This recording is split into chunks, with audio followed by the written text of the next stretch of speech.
You've seen him on the Goldbergs and the Thundermans, and in his most recent role as Greg in the Hulu smash hit Prom Dates. Joining us today, Kenny Ridwan. We are back in the lab today with our American High podcast. This is super exciting. Will Phelps. Today's guest is Kenny Ridwan. Woo! Ding, ding, ding, ding, ding, ding. Great to see you. Kenny, how the hell are you? Oh, I'm good. I'm living in New York right now. It's my last month and a half here before I go back to LA. And yeah, everything's good. How are you guys? We're pretty good. I'm here in Syracuse. I'm here in the school in Syracuse that you know very well, and Will is in LA, and I think coming back on Monday. Mm-hmm. So what are you doing in New York right now? So I moved here right after we filmed Prom Dates, actually, and it was for me to try to do theater while the SAG-AFTRA stuff kind of figured itself out, and I ended up not doing any theater, so I just ended up being in New York, and yeah, I'm just auditioning, I'm writing, and yeah. Amazing. Well, congratulations on the success of Prom Dates. You are so funny, and you're so good. And I believe it was the 8th. It topped the chart. It was like the 8th most streamed movie. Yeah, I think it was something like that. Idea of You was first, Anne Hathaway, and then Unfrosted right after. But and then Prom Dates. There you go. Yeah. So how was let's just work backwards a little bit. How was the Prom Dates just came out? It was pretty big. How was that for you? It was really cool. It was my first feature. It was also the first thing I'd worked on after the Goldbergs, which was this series I did from when I was 14 to 24. We're gonna get to the Goldbergs. We love the Goldbergs, but we'll I love that we're working backwards for some reason. Okay. And it really, honestly, because right after you've been on something for a really long time, right afterwards you're sort of oh shoot, I might never work again. And so for me, it was really nice to be able to work again, but then also hanging out with everybody on set, and it's just such a good community out there. I mean, you guys are a part of it, so you guys know too. But being in Syracuse is such a nice. It's honestly such a nice change from what I'm used to. So yeah, no, it was great. Was that your first time shooting on location? Yeah, it was my first time shooting on location. It was my first time traveling for anything, too, because normally everything I did was in LA, and I could not have asked for a better experience. Honestly, it was so fun. How was that different from? And we'll continue working backwards to all the TV shows you've done in LA and New York. But how was being on location with your cast different from kind of showing up to work at a soundstage and going home every night? Well, I think first season of the Goldbergs, we would get there at 7:30, and we ended up working late. We were working pretty hard and late. And as it went on, it sort of became a well-oiled machine. So we ended up coming in early and then leaving early too. And what's so interesting is Prom Dates, the whole thing is over one night. So we did a whole bunch of night shoots. Sometimes we'd start at 7:30 and we'd end at 7:30. And I think I'm not trying to call it trauma. It's definitely not trauma, but there's something about having a collective hardship, having to stay up all throughout the night with your castmates that kind of forces you guys to get closer in a way that you don't really get when you get crafty and then you go back home right after you're on your air-conditioned soundstage. Things get weird at 3-4 in the morning when you haven't slept, sure. and you're you're off. So Kenny, you were born in Washington, is that right? And you're gonna be 25 years old. Yeah, actually, I'm gonna be 25 on Monday. Oh, nice! Happy birthday! This is that's super exciting. Tell us about your upbringing. You have 4 siblings, is that right? Yeah. So I grew up in Seattle, and my mom had basically tried to put me in every extracurricular possible. So like basketball, soccer. I don't know why she chose basketball. I'm like 5'6", guys. I mean, it was probably not the smartest choice from her. But I didn't stick with anything. And she tried to put me in piano too, and I remember I did this recital, and the piano teacher was like, whatever you do, if you mess up, just don't tell anybody you messed up. They don't know. And I mess up on my like first song, and I immediately stop playing, and I turn out to the crowd, and I'm like, guys, I messed up. What was that song? Dude, it must have been like Twinkle Twinkle Little Star or something. Was it Twinkle Twinkle Little Star? It might have been like something super simple and very embarrassing to mess up. And how old were you at that point? Probably around like 7, and at that point my mom was like, okay, well maybe piano's not for him. And then wait, Kenny, sorry, I want to just jump in on it. So you were 7 years old. You're going up to this is a recital. Yeah. And who was it? Your teacher who said even if you mess up, don't, or was it who said that to you? Yeah, it was my teacher. She said, okay, so even if you mess up, just don't say you messed up because nobody's going to know the difference. Right? Yeah, right. It's good advice for life. Okay, I'm ready to go. And then is your family there? Yeah, how many people are there? My there? whole family's there. I think my mom invited some family friends too. They're all just watching. And it was going to be a big. And your siblings were there? Well, they weren't. A lot of them weren't born yet. But yeah. All right, so you're up on stage and you get into Twinkle Twinkle, and nobody's singing. You're just playing it, right? No, I'm just playing it. Yeah, all eyes on me. Okay, so walk us through this. Walk us through this moment. So I'm playing. I mess up. I'm sure I didn't think this because I was 7, but it was somewhere along the lines of like, oh fuck. And I turn to the crowd. I stop playing. I'm like, I messed up. And then I start playing again from the very beginning. And what was the crowd's reaction? Were they like all? They all just laughing laughed at me. They laughed at me. And this is sort of what I'm getting at. So how did it? When everyone laughed, how did you feel? Well, in that moment, I felt pretty embarrassed. But there's another moment like later on, which I would like point to when I fell in love with like performing, like acting.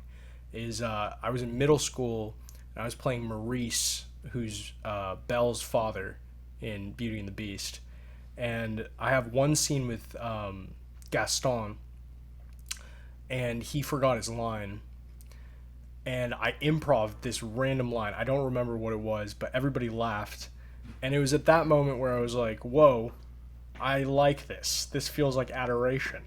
I enjoy this like attention. And that's really the moment where I thought, like, wow, I want to act more. And then a few days after that, my mom was picking me up from school, and on the radio there was this ad that was like, have you ever wanted to be on Disney Channel? Come audition for our like little thing and we can get you an agent. It's like a known like kind of scammy acting school. But I ended up actually getting my agent from being in that acting school, and then we all moved to LA. Yeah. Do you remember the name of the acting school? Yeah, it was John Robert Powers. John Robert Powers. I went to John Robert Powers in Denver when I was a kid. No way. I didn't realize it was a chain, but I remember that they would be like 57-year-olds auditioning for like Marvel movies, and you'd be like, why? How? They're not getting anyone from this like dentist office building in Denver. That actually worked for Right. you. You got an agent through John Robert Powers? Yeah, I signed with Abrams at the time. It was called Abrams, and I'm still with the same agent that I signed with from when I was like 11. And do you remember that process? So what did they have you do? Did you take acting classes and then do like an audition for an agent, or what was that? Yeah. So it was in a Macy's building in Seattle, and so it was in the top floor of this Macy's building, and it's no dentist office, but It's better. yeah. And so I took a few acting classes, and we performed like commercial copy for these agents, and it was like Skippy peanut butter, like crunchy or creamy. It's still my favorite. And That's pretty I good. just You still got it. And he liked me, and we ended up going to LA and taking a meeting with them, and they were like, you can't do acting unless you're in LA. And I was like, oh, well, I'm 7. And and then my dad, at that time, he was about to retire, and he always wanted to be in California because Seattle's super depressing. It's like rainy all the time. It's cloudy. And so it kind of worked out timing wise where we ended up moving to LA kind of for 2 different reasons. I'm trying to remember exactly what the story was, but I was in Ralph's on Pico with my son, who was probably around like 7 or 8, and somebody like came up to us and was like, I was like, hey, your son is very cute. Do you think he'd be willing to want to be in the movies or want to be in a Disney show or something? And I said, I was like, I don't know. Ask. At first, I was like scared, like this person knew who I was or something, and like was like angling. But then I realized they had no idea. They were just, this is what their job was. And I said, my son's name was Zion. What do you think? Well, you ask him. And she's like, would you want to audition to like be in a Disney commercial or on a Disney show? And he goes, I hate Disney. I was like, okay, there you go. Kenny, when you were doing Beauty and the Beast, when you were with Gaston, who forgot his lines, and you improv, do you remember what your improv line was? I actually don't. But something I do know is everybody thought I messed up.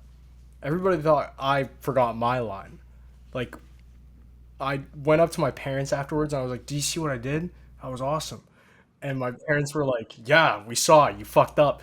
And I was like, oh, no, I didn't. And so for the rest of the night, I'm trying to convince them that I wasn't the one who messed up.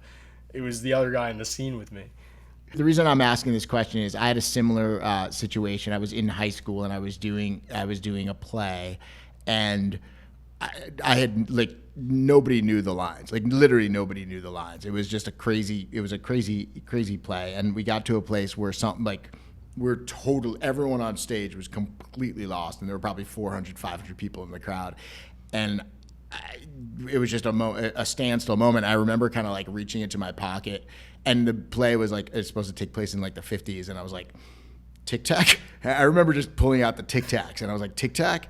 And the guy, Jeff, I forget his name, but I remember he's like, sure, I'll take a Tic Tac. And everyone just started laughing. And I just remember, that,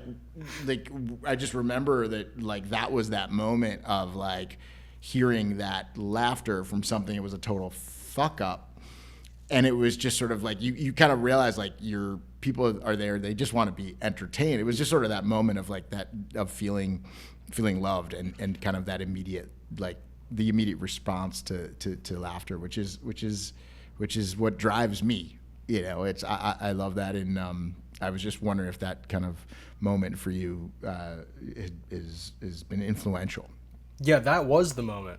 That was the moment where I realized I sort of like to make people laugh. I mean, I was always like a performative kid, like, but that was the moment where I was like, okay, maybe I can fall in love with like acting. And acting was the only thing I had ever suggested other than like watching TV to my mom that I actually wanted to do for myself. And that's why she supported me, actually, was because she had tried everything else and she knew piano wasn't going to work out. So how's your piano these days, Kenny? Oh, so bad. I play like the ukulele now, but I'm not even good at that. Can you do Twinkle Twinkle? Do you ever redeem yourself with Twinkle? I try to stay as far away from Twinkle Twinkle Little Star as possible. You come to LA, you get an agent, now what? So actually, they sent me out on this like Mario Kart 8 commercial. It was my first commercial ever, and my parents were still like on the fence about me being in LA, and I ended up booking that first audition that I had gone on, which was just for a commercial. And after that, my parents were like, okay, maybe there's something to this. And then what was the Mario? What did you have to do for the audition? Basically, I went in there they put us in a line because commercials, they're like cattle calls. So they put like about like 11 other Asian kids like in a line, and they were like asking us questions. So they were like, "Are you comfortable with heights?" And everybody was like, "Yes, I'm so comfortable." And then it got to me, and I was like, "No, I depends on how high you're gonna put me." And they laughed too, and then they were like, "Would you be willing to cut your hair?" And I had heard, "Can we cut your ear?" And I said, "I don't know why you'd want to do that, but okay." And after that, Wait, so I'm sorry. So you were actually willing. You were willing to let them cut your ear for this job. yeah, I mean, from the psychology of a 10, 11-year-old, yeah, that's so I was willing All to. right, I want this Mario Kart. They're not going to make me like. Clearly, it's. You're like, I'm what not is- going to go above 10 feet, but I want them to cut. I'm fine with them cutting my ear. At that point, were you just wondering, what is this commercial where I'm going to be high up on a platform having my ear cut? Right, I was wondering, like, who am I gonna be? I've played Mario Kart, like, I don't remember, like, flying in any bit of it. And, yeah, no, they put me in a harness, and they hung me up, like, 25 feet, and I was playing, the guy, if you fall off the stage, someone, like, with a Yeah. fishing rod comes and picks you up? I played that guy. And I was only in the commercial for, like, a second in the beginning, and I was just doing this, hung up, like, 25 feet in the air. And yeah, that was the whole role. So that was your first time in a harness. Yeah, and that's a fun. But it wouldn't it's a be your funny last. thing because when they put me up in Prom Dates, they were like, "Have you ever done this before?" And I was like, "Well, yeah, actually, for some reason, everybody wants to put me in a harness and hang me in the air. I don't know why people want to do that, but for the Goldbergs, I think I did it around like 4 or 5 times, like throughout the entire series." Do you Which put is- it on your resume? Do you like say like harness experience, like phenomenal in a harness? Yeah, I'm just worried about how it sounds, honestly. I can't. Doesn't sound Well, it good. is pretty amazing. Well, in your first audition for something, you were asked. They asked 11 Asian guys your age, every single one, if they were good with heights, and everyone said yes, and you said no.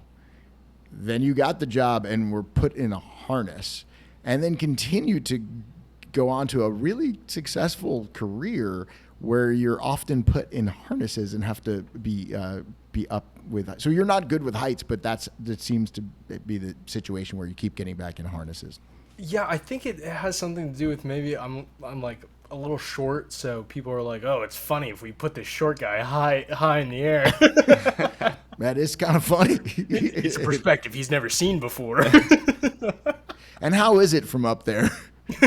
Oh, How it's is it looking wonderful. down on everybody when you're flying through the air? Honestly, it's a little uncomfortable. Sometimes you don't know a person until you see the top of their head. So now take us through. So that was your first commercial, your first booked job. That was the Mario Kart in the harness. Then what did your parents say after you got that and you were where were you there with your parents and the move to LA? I think they were still kind of on the fence about it. They were like, "Oh, this is kind of silly. He's in a harness. He's getting hung up in the air." But then we got like the first check from the commercial. Don't And then get my hung parents- up on the harness, mom and dad. Sorry. Bad Then my dad parents joke were right like, "Oh shoot, like maybe he should actually do this." What is it? How much was the check for, if you don't mind me asking, that first I check? think it was like, I think in total I got paid like $15K from the commercial. Whoa. That's with residuals and everything, so not crazy, but That's amazing. And you didn't even have to cut your ear. I didn't have to cut my ear, and I also didn't have to cut my hair. Were you ever, like, throughout the shoot, wondering, like, if somebody was going to, like, sneak up on you with a knife and just be like, or, like, were you waiting for them to cut your ear the whole time? We ended up talking about it at the audition. Actually, I was like, I don't know why you'd want to cut my ear, and they were like, "Oh, we said hair," and I was like, "Oh, that makes way more sense." Honestly, the most surprising part about being on set for the first time was Crafty. I remember they were like, "Do you want to go to Crafty?" And I was like, "What's Crafty?" And they were like, "Oh, it's food." And I was like, "Okay." And so I made like a little plate, like with just a few items, and I was like, "Hey, where do I pay for this?" And they were like, "It's free." And then I immediately went back to the table and I just piled the plate like way higher than I had it. I think we have some footage of an audition of yours that I don't know if I've ever seen these. So we're gonna watch this for the very very first time. Sorry about that. I'd have You came in totally out of context. oh Hey, no need to apologize. Just know that when Virgin City re-elections come around, you have my full endorsement. oh Your support means the world. On a much less important note, do you know if the quiz today is from this week's lessons or last week's? Good. Still with us? Oh, sorry. I was just thinking about how embarrassing that entire interaction was. I remember the day I did those that audition. Where were you? I was in my frat house. It was right before summertime. We were all gonna go home, and everybody was hanging out in this room. So I was trying to get this audition done because I couldn't get back into my dorm for any privacy.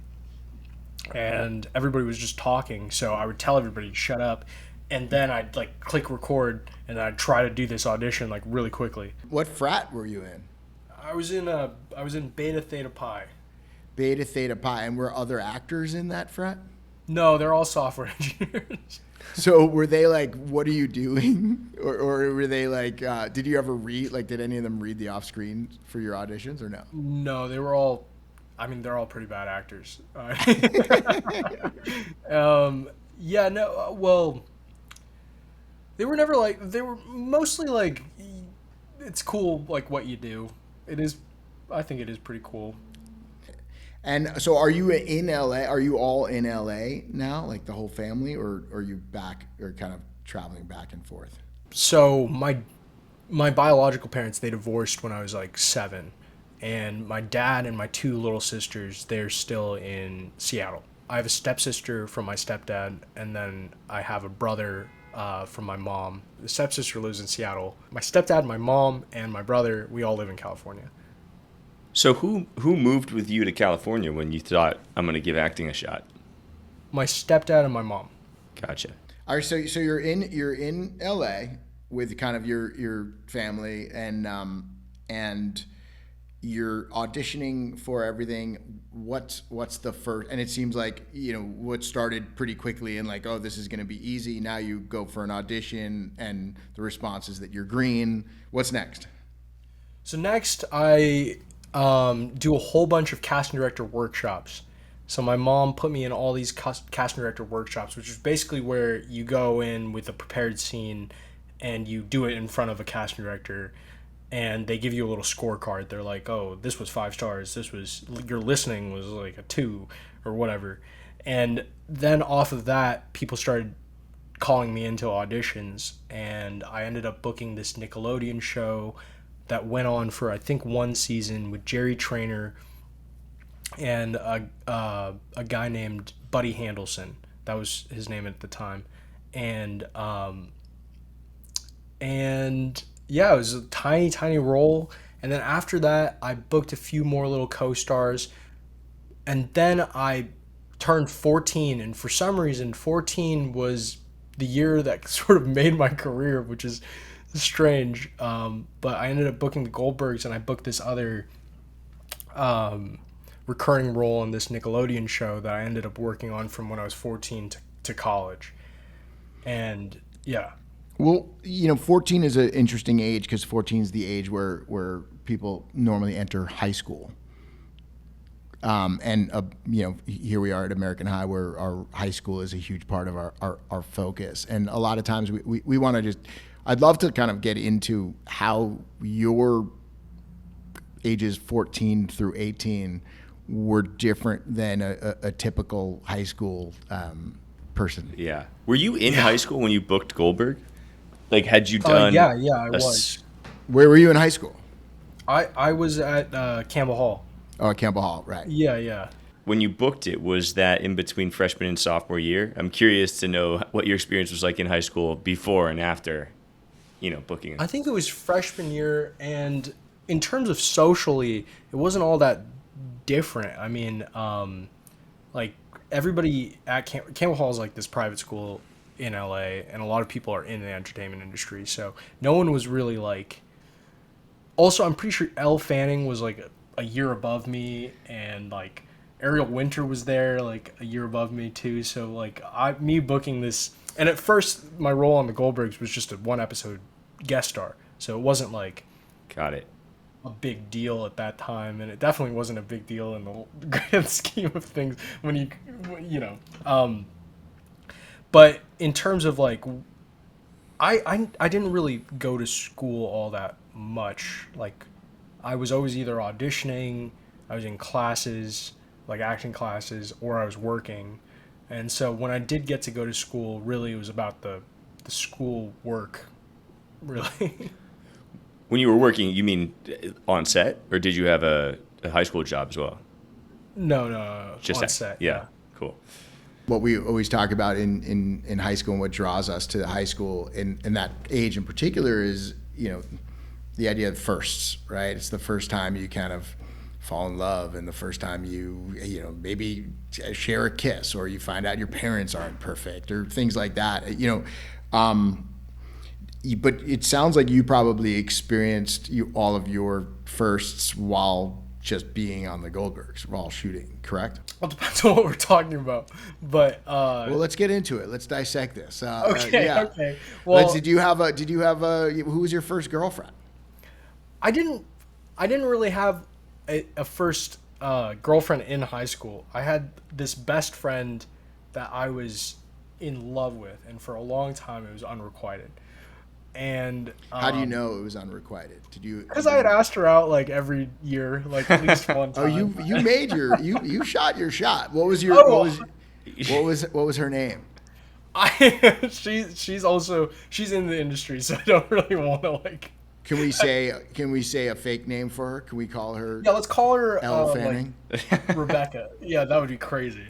That'd be sick. So Elle Fanning, you always were your best friends with Elle Fanning. Yeah, her older sister's named Dakota. Yes. So we should call her Rebecca. Yeah, maybe Rebecca. And did she go to Campbell Hall, or was she in the Goldbergs? No, I met her at an acting class, like maybe when I was like 13, 14, probably 13 around, and I was kind of smitten, and we were really, really good friends. And then, what was it? Why were you smitten? What was it?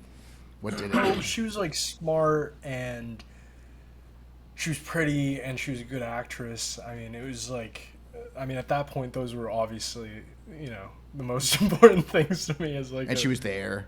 And she was there. Yeah. Proximity. Did you do a scene with her? Did you ever write a scene, or like have a scene be like, hey, maybe we should do this scene? Fade in. No. Kissing. It wasn't. She really... says yes. He asks her out. She says yes. Well, what ended up happening was we had gotten to a point in like a friendship where it gets a little like dicey, where like, you guys are saying like I love you to each other, and it's like weird for one person. Obviously for me it was strange, but for her it was just like something she does with her friend. But what ended up happening was, at some point she was over at my house, and I was like, I haven't had my first kiss yet, and I'm really scared because I'm going to college like in a year or 2 years.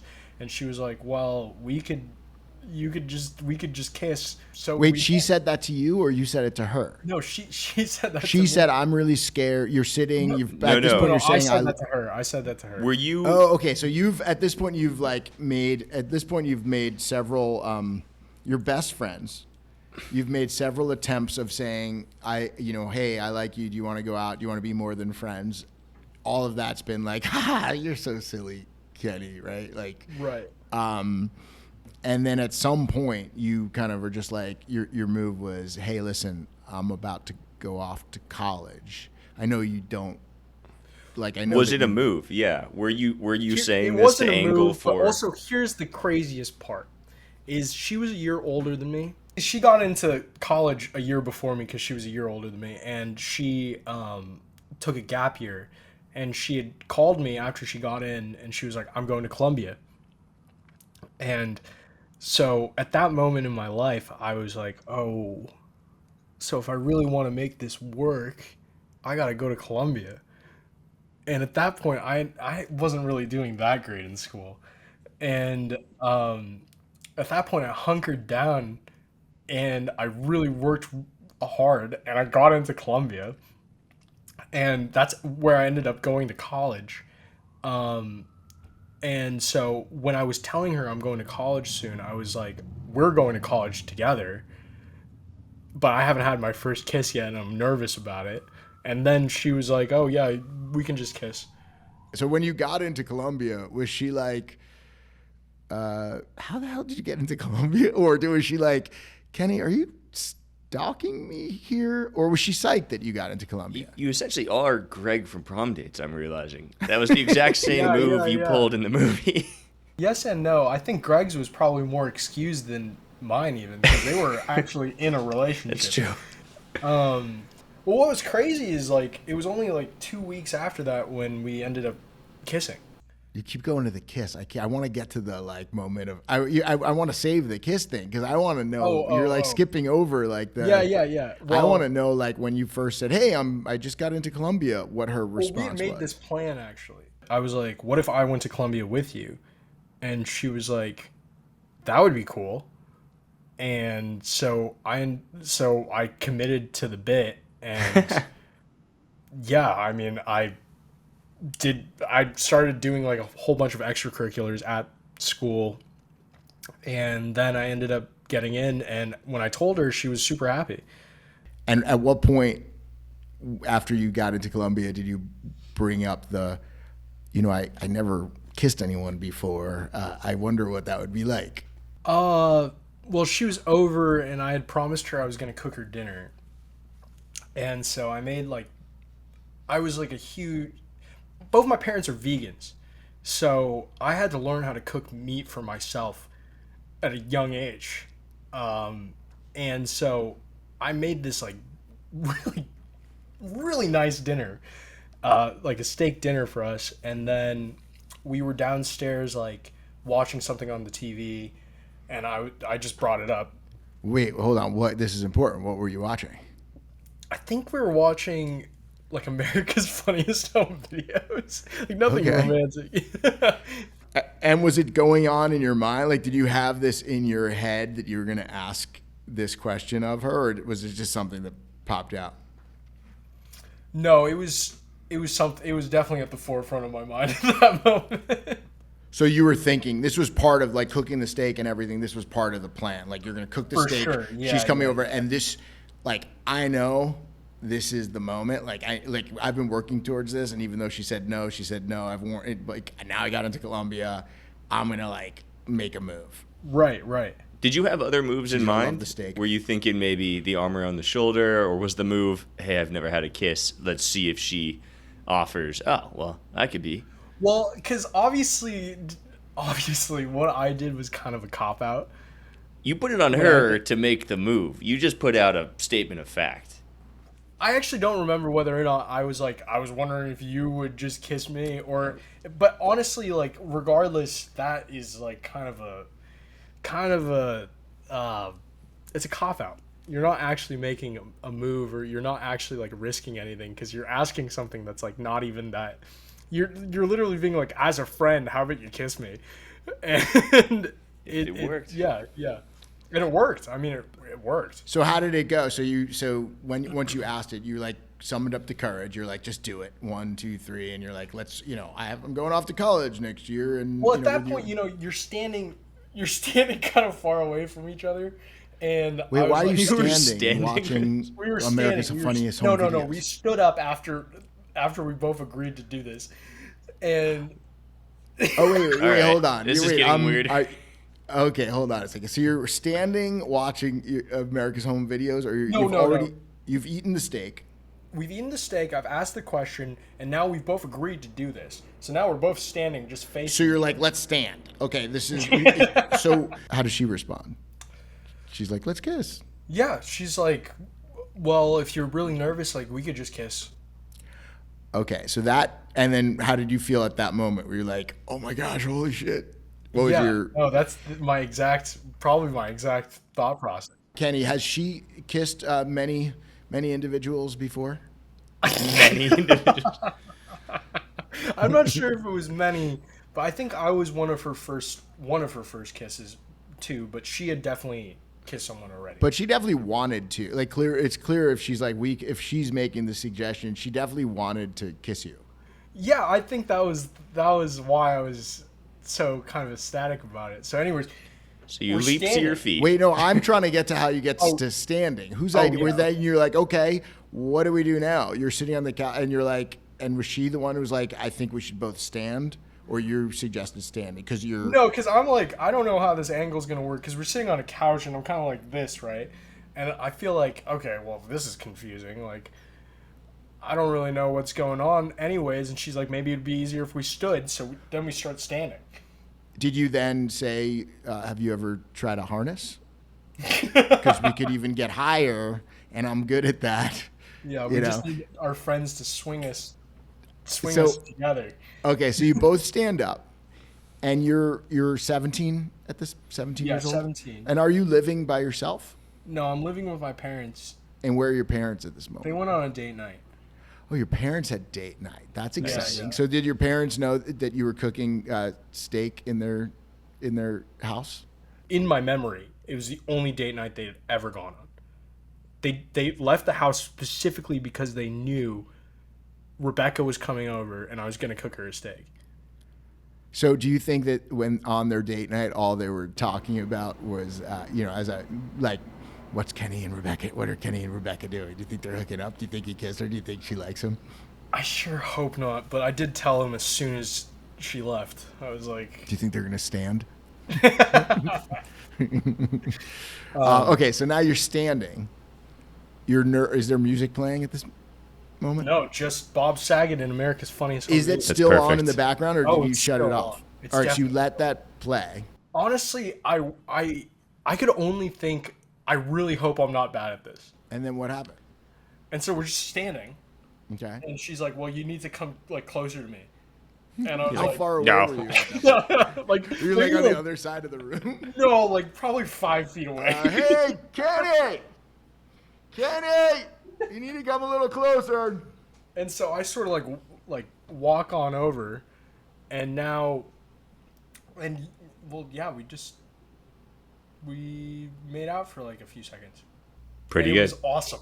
At the moment, dude, I had to, afterwards, I was like, I need to go to the bathroom, and I went in the bathroom, and I looked at myself in the mirror, and I was like, bro, you're the man. There has never been anyone who exists who's cooler than you in this moment right now. You come out, you've kissed, and at this point, it's just like under the guise of experimental, right? Hey, let's try this, right? Now, it was good. You're the man, you were in the bathroom, and you come back out, but in your mind, are you still just friends? No, in my mind, we've already become girlfriend, boyfriend, and now we're going to live our lives together. Right. And in her mind? And in her mind, I think she saw it very differently.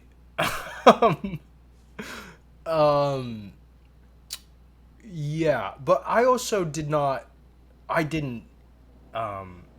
make that easy on her either, because actually, like a day after that, I'd hung out with this other friend that I had, and that was like my second kiss. Oh, wait, hold on. Was a the second. next day? You just keep hold on. asking. Yeah, hold on. That's nice. Yeah, I'm not proud of it either, Jeremy. I mean, No, I'm just trying to get to the bottom. I'm No, trying no, to get to I the think- bottom of it. okay, I'm not so- judging. You I'm just not were- doing judgment here. You just were in all-time confidence. So you're just walking around like, who else can I kiss? I'm a gunslinger. Hey, I'm going to college. There's a new and I've sheriff never in kissed town. anyone. Yeah. Well, Will's got it down. I mean, I think the speech in the bathroom sort of maybe worked a little bit too well. How did the other opportunity come about? Was She- somebody like, oh, I hear Kenny's great at making out. She went to Campbell Hall actually, and we were just friends. We hung out like quite a lot. Did you Another recreate girl. it? Are you cooking steak dinners now every night? Your steak budget's through the roof. You're just Damn it, Bob Saget. Yeah. Where's America's Funniest Home Videos? She has to come over at exactly can't do when this Funniest without Home Videos Bob. is on. Yeah. Her parents are like, we gotta go on another date, man. Your vegan parents are like, damn, Kenny's eating a lot of steaks now. It's like ruining our Cows vibe. are getting killed. Oh god. Well, now, at that moment, I had gone over to her house, and we were watching. Wait, what's this girl's name? Like fake name?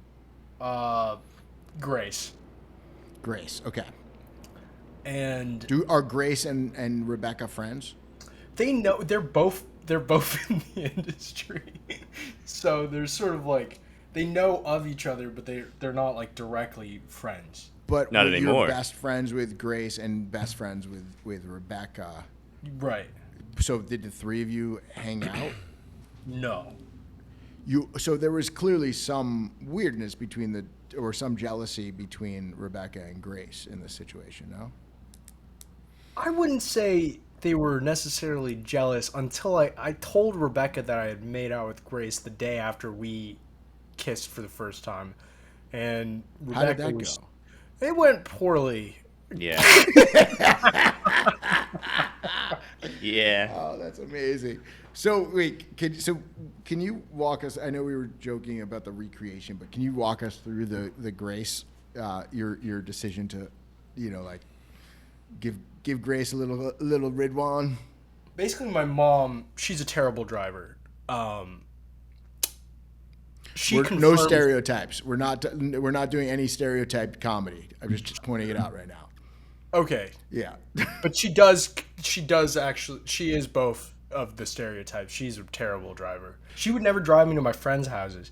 So Grace, bless her heart, she would always pick me up from my house, and we'd drive around together and hang out. We'd play mini golf, and we'd get boba right after. Like, we did that maybe like 8 times or 10 times. And then afterwards, she was like, do you want to watch a movie at my house? And I was like, yeah, sure. And so we're watching, I think But we're how watching. about a TV show? Just maybe some sort of variety Perhaps show? Bob Saget's involved. Okay, so she's suggesting a movie. What do you got? So we're watching Step Brothers, and we're sitting at the foot of her bed. Our shoulders are like, we're like leaning against each other, and I do the arm around the shoulder trick, and the little circles on the little arm, and eventually, that time I actually did make a move, and I leaned in and I kissed her. Okay, so now you make out with her, and you're at her house. Her parents' home? No, her sister's home, her older sister. And is her older sister like So, checking in? so on you guys, march or, down the like, hallway and make out with her, and then what? No, so basically we were like making out, and her sister knocks on the door and is like, "What's going on, guys?" And so we like separate, and then we go back to watching the movie, and everything's completely. What was the response? You separated, but were you like, oh no, just watching a movie in here? Yeah. She was like, "We'll be out soon." So after you leave Grace's house, you call Rebecca? I'd say it was the next day, and I was like, "Rebecca, guess what I did last night?" And Rebecca's like, "I don't know, like, what did you do?" And I was like, "Well, I made out with Grace." And Rebecca was like, Why are you telling me this? first of all, she said that, and then second of all, she was like, "Why would you do that?" And I was like, "Well, this is not the reaction I thought. I thought me telling you this would make you be like, well, why would you do that if we were dating?" But she really was just wondering why I would do that, just generally. Did you have a prom? Did you ever go to a prom? Yeah, I went to both junior and senior prom. For Campbell Hall. Yeah. How was your prom? Do you remember going? Do you It remember? was good. It was good. I mean, it was fun. Did you go like with a group, like in a limo and? My parents dropped us off, and afterwards we went to my friend's grandma's house, and his grandma was not in town, and we ended up just hanging out at my friend's grandma's house. How many people were hanging out at your friend's grandma's? It wasn't that many people. Honestly, the story of my first party is like way crazier. Let's have it. When was that? That was when I was a sophomore in high school, and I had gotten invited, and it was the first party that our grade was like throwing. So I was like, okay, I have to go. And my mom's a hard ass, so I could never tell her that I was actually going to a party. So I ended up going to my friend's house, and I told my mom I'm gonna stay there pretty late. Like, could you pick me up around like 11:30? And that would end up like biting me in the butt. And we're at my friend's house, and now we go to the party like as a group. And it was my first time like drinking alcohol. It was my first time like smoking weed. And, Where was this party? It was at another kid's, like a popular kid's house in our grade, and her mom was actually there, like chaperoning our drinking and everything. And I remember reading online, I was like, how long does it take for alcohol to wear off? And it was like, okay, one shot, it should take 1 hour for that to wear off. So I knew I had 3 hours. It was 8:30 at that moment. So I knew I had 3 hours before my mom picked me up. So I just downed three shots of Fireball, which at the time I was like surprisingly delicious. But now I'm like, okay, I can never touch that stuff. And so I'm sort of wandering around a little drunk, and this kid's smoking this joint, and he's like, hey, you want to hit? And I was like, yeah, sure. So I hit this joint, and then I just black out. Like, I don't remember like an hour and a half after that. And the next thing I know, my mom's blowing up my phone and is like, where are you? Where's Clark? Oh, that's actually his real name. Whatever. Where's Clark? And I was like, oh, Clark's with me. And she's like, okay, well, come down now. I'm ready to pick you up. So she's at your friend's house. She's outside of Clark's house at 11:30. No, she's outside of the party house. So she knew you were going to the party? Yeah, or you? No, she didn't. She knew we were going to a friend's house, but she didn't know that it was a party. So at this point, her suspicions are definitely raised. And so I grab Clark. We go down, and Clark's drunk. Clark is drunk. And so we get in the car, and my mom's like, you guys smell like alcohol. And I'm like, yeah, I think Clark had a little bit to drink. I'm trying to fucking... You threw it on Clark? You threw Clark right under the bus. Clark's drunk, dude. Clark's Damn drunk. it, Clark. I can't take you anywhere. Clark! This guy. Clark, what have you this done? guy? Well, the worst part is we drive 15 feet, and Clark goes, can we stop? And my mom stops the car. He opens the door, and he just pukes right out of our car. And he closes the door, and he gets back in. And my mom, at this point, she's like, okay, well, this kid's drunk. And so she turns the car around. I don't know what she's thinking at this moment. She turns the car around. She parks back in front of this girl's house who's throwing the party. She walks up to the house, and she starts asking where is her mom. And her mom's there. She's the chaperone. And my mom's chewing this girl's mom out for letting these kids drink. And then she gets back in the car, and we drop Clark off. And she tells me, she first of all says, I don't want you to hang out with Clark anymore. And then 2 a.m. rolls by. All the lights in my house turn on. Like, in my room, they all turn on. My mom walks in, throws an empty suitcase into my bedroom, and is like, pack your things. You're moving back with your dad in Seattle. She drives me all the way to LAX, then turns the car around and is like, I'm not actually going to make you live with your dad, but you better not do this ever again. That's a great... What were you thinking on the way to LAX? Well, I was Other thinking... than, I can't believe there's traffic at 2 a.m. I was mostly thinking about my career. And I was like, shit, like, I'm just on a roll now, and I'm working, and everything seems to be going well, and now my mom's going to fuck it all up for me. Were Grace and or Rebecca at this party? No, this was like school Clark. friends. Yeah, just. And are you still friends with Clark? I am not friends with Clark anymore. Did you ever hang out with Your Clark mom got after away? that night? No. My mom never let me again. So now you're at Columbia, and you're like, I worked my ass off to get here because of this girl, and we're not even friends. What the hell am I doing here? Yeah, essentially. And I'm also thinking, okay, there's 1,000 people in our freshman class. Like, what are the chances that I'm gonna see her? The first person I see on campus is Rebecca.